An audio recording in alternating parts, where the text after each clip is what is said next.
Hello, thank you for joining CCA Financial Literacy Course number 6, Spending and Saving Basics, a part of the Domain Financial Literacy courses.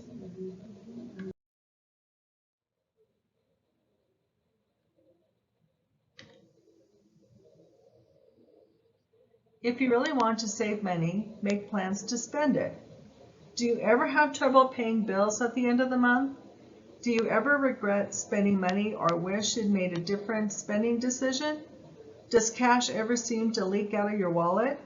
Then a monthly spending plan can help. A spending plan is a guide you create to help you decide how to spend money. Without a plan, many of us spend without thinking, simply because we have cash on hand. Later, when we see something we really want, or when we need to pay bills, the money just isn't there. When we create and follow a spending plan, we target money toward things that are important to us. Do you want to enjoy a monthly night at the movies with the kids? Plan for it. Want to pay for new tires when you need them? Or have money for holiday gifts without relying on your tax refund to pay it all off? Plan for it. Don't worry if your plan isn't perfect or if you don't get it right the first time. The more you practice it, the better you'll be able to stop spending leaks and spend money the way you want. Now let's talk about the building blocks of a spending and saving plan, also known as a budget. This includes your income and expenses. Income is the money you receive from your employer or other sources. Expenses are how you use your income. This would be to pay rent, car payments, insurance, gasoline expenses for the car, entertainment, and buying groceries, to just name a few.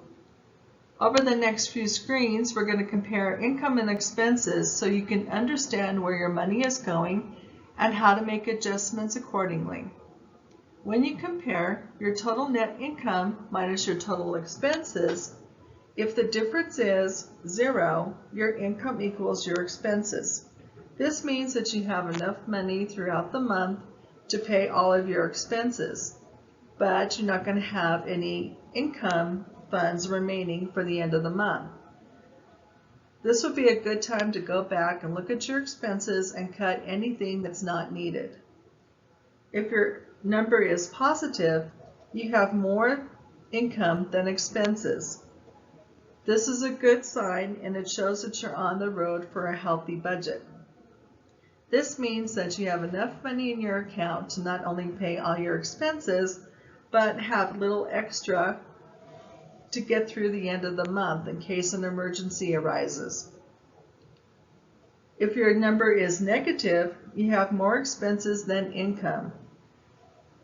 This is where you seriously have to take a look at what your expenses are and make some drastic changes to what you're paying. Make sure that you're paying all your necessities first, but take a look at some of the things that you don't need as expenses throughout the month. Now let's take a look at the monthly spending plan worksheet that's been provided to you in this session. Start with step number 1 and write down your monthly income on the lower right corner of the spreadsheet. Include your employers or any other sources of income that you receive throughout the month. Next, go to step 2. List your debts. Debts will include things that recur like car payments, medical bills, credit cards. So list a total amount for each debt and a minimum payment due, or the amount you plan to pay each month toward the debt. Add all debts and the total monthly debt you plan to spend on paying down debt. List that monthly debt payment amount on the expense side of your worksheet. Next, go to step 3. This is where you're going to list all of your monthly expenses. So this will include rent, electricity, heating, water, cable, phone and internet, cell phone, gas for the car, car insurance, groceries, eating out, doctor co-pays, prescriptions, entertainment, anything else that can come up during the month. Once you've listed everything, total it down to the column called Total Expenses.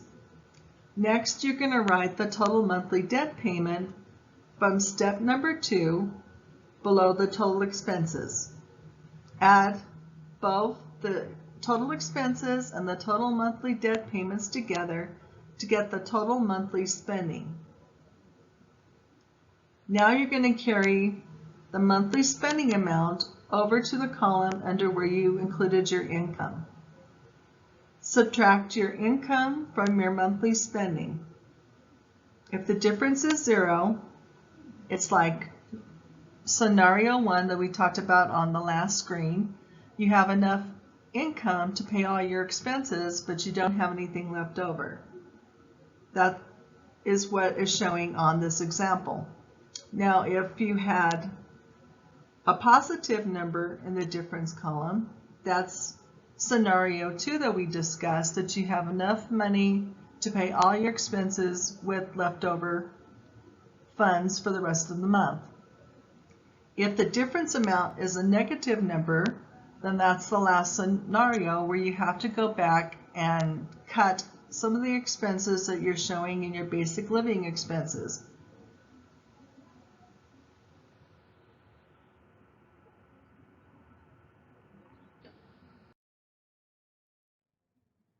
If you're not happy with the results of your worksheet, don't give up if the numbers don't add up.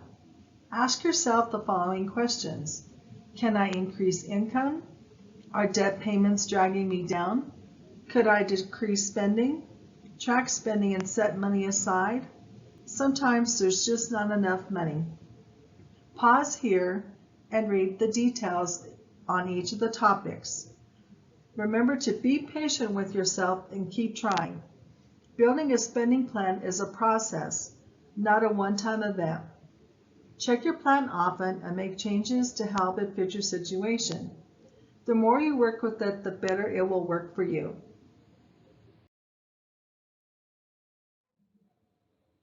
While planning, there are things daily, weekly, and monthly for saving ideas. So daily ideas could be record your saving, sharing, and spending. It's important that you keep a log of everything that you spend daily. Collect your change. Put spare coins in a jar and let it accumulate until it's full. For weekly ideas, try the envelope system. When you get paid or have a little extra cash, put it in a savings envelope. For weekly money check-in, double check your spending during the week to see if you're on track. That's why it's important to keep a daily record. Monthly ideas could include conducting a monthly review of your expenses. Have a monthly goal setting session, write down your goals and put somewhere you can see them as a reminder. And celebrate your successes, like having money remaining at the end of the month.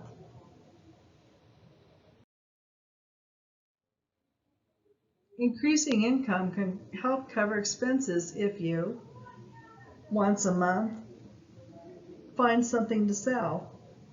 Occasionally have a garage sale. Ongoing could be getting a part-time or second job. Long-term could be joining workforce development like Arapahoe Douglas Works Workforce Center at www.adworks.org.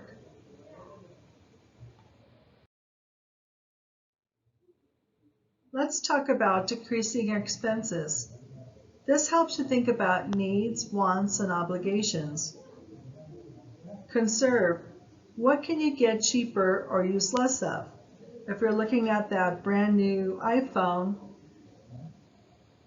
think about, do I really need something that expensive, or shall I go with an earlier model? Adjust. What can you renegotiate when buying? That could be something like looking at how much you're paying in your car loan. Can you renegotiate the terms of your loan? Do without. What can you eliminate? Take a serious look at your expenses and see what you can eliminate, like going out to lunch every day and buying a Starbucks every morning.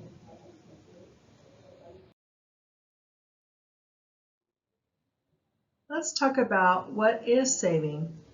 Is spending less money the same as saving money? Only if you save what you didn't spend. Saving is setting aside money today for the future. To build savings, spend less money and put some or all of what you didn't spend into savings. That means opening a savings account with a bank or credit union.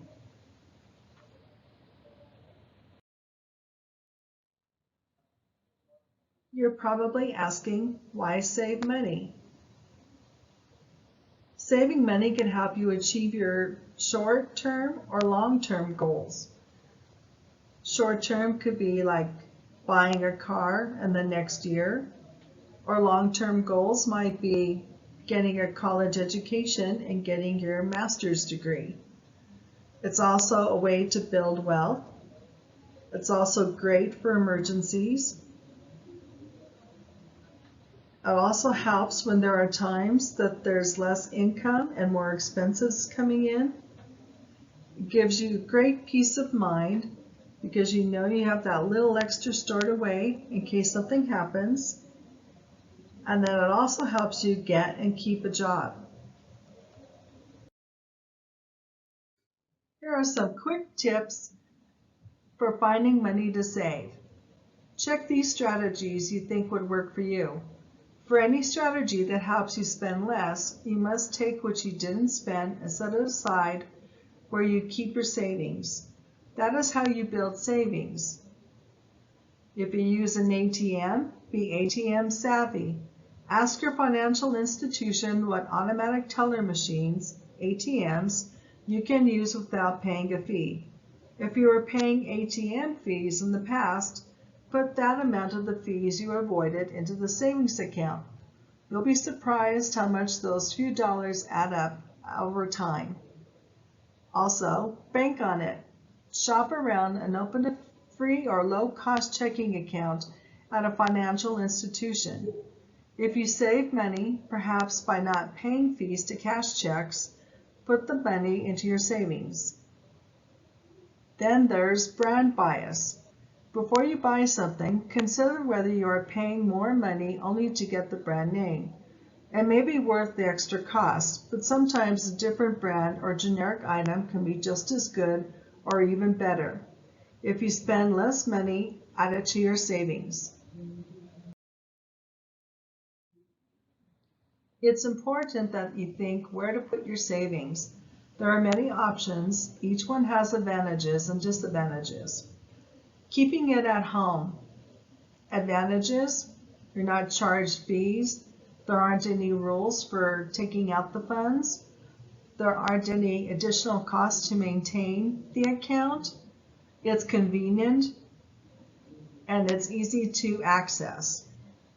Disadvantages, though: your money can be lost or stolen. It can be destroyed in a fire, flood, or other disaster. And it's too easy to access.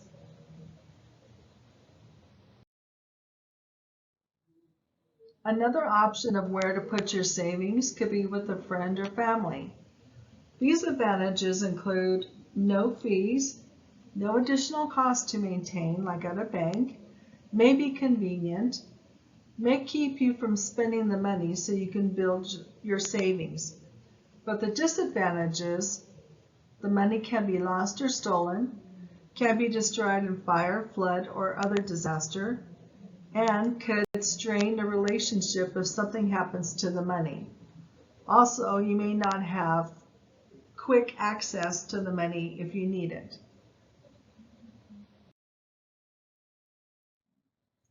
Another option, but not as common, is using a prepaid card.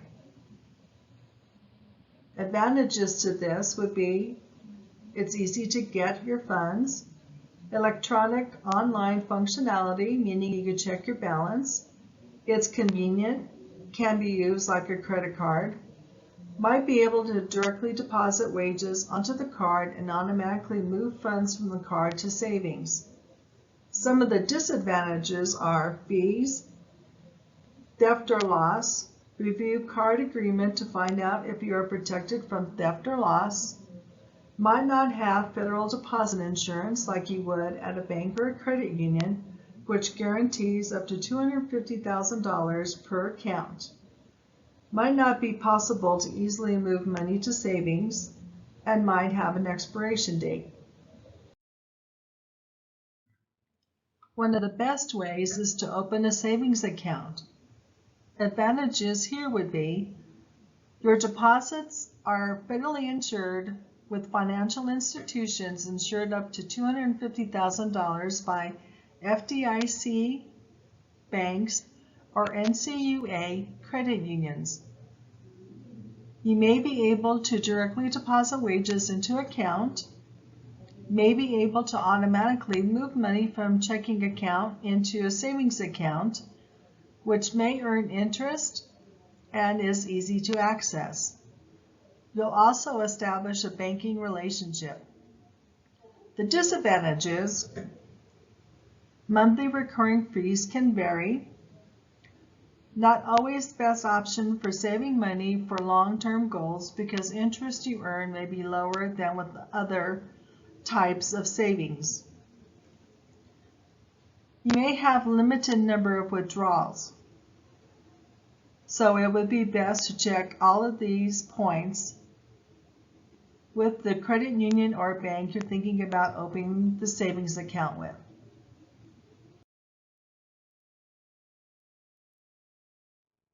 Continuing from the previous slide, here's other places for savings.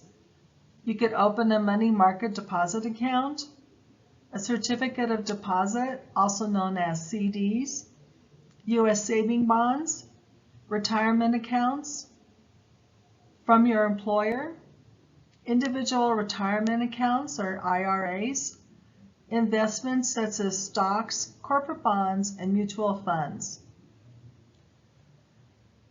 It's best to research which of these options would be best for you, and consulting a financial expert is highly recommended.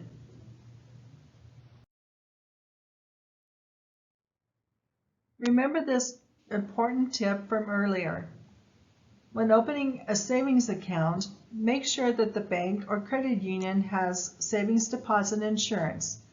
The deposits in a federally insured financial institution are insured to at least $250,000.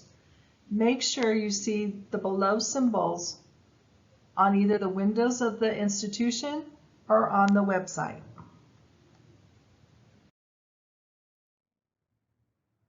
Once you've chosen what savings institution to open an account with, make sure it accrues or builds interest and compounding interest. Interest is money financial institutions pay you for keeping money deposited with them. Compounding interest is earning interest on the interest. If you're keeping your money at home, you're not going to accrue interest and you're going to have a danger of it being stolen or lost. So an example is if you have $1,000 at home, you'll still have the same amount over time. With a savings account, you'll add additional money due to interest. A savings account can pay 2% interest, which is compounded monthly. The $1,000 you put in the savings account after 5 years will be $1,105.08 due to interest. In 10 years, it will be $1,221.10. If you leave it at home, it's still going to be the same old $1,000 after 10 years. Remember, one of the most important things is saving for unexpected expenses. An emergency savings fund is part of the foundation for financial health. Setting aside $500 to $1,000 can cover many unexpected expenses. Also, emergency savings fund goals If you pay for unexpected expenses with money you have saved, you avoid creating debt. It takes time and commitment, but it's still worth doing.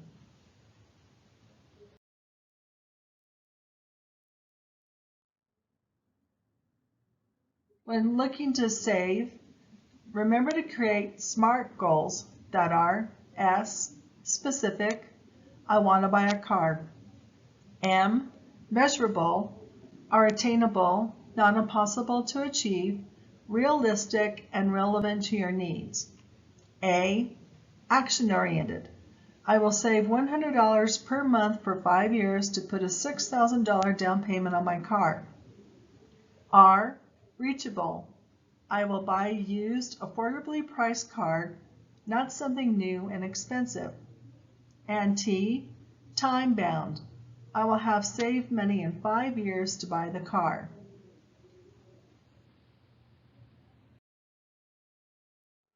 More talk about goals. You're more likely to achieve your goals when writing them down makes the goals real, post them in a place you'll see daily, share them with someone who will remind you of your goals, and focus on reaching your goals. A big question is, how much money should you save for your goals? That depends on what you're saving for, how much will it cost, how much of that cost do you need to save, and what is your deadline? For large expenses, many goals are related to large expenses like a refrigerator, car, or college. Large expenses generally require more money than you have left over after 1 or 2 paychecks.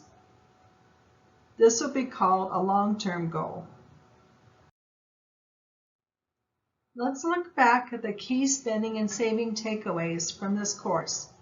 Set aside some money every time you get income. Use a monthly spending and saving plan to guide how you use your money. Consider the advantages and disadvantages of saving options before choosing where to build your savings. Create a plan to save money for your goals. An emergency savings fund is part of the foundation of financial health. Setting aside $500 to $1,000 can cover many unexpected expenses.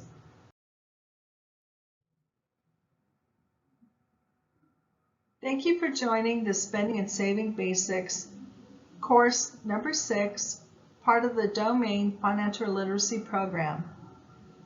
Please check for more monthly topics advertised on our website at ccaurora.edu.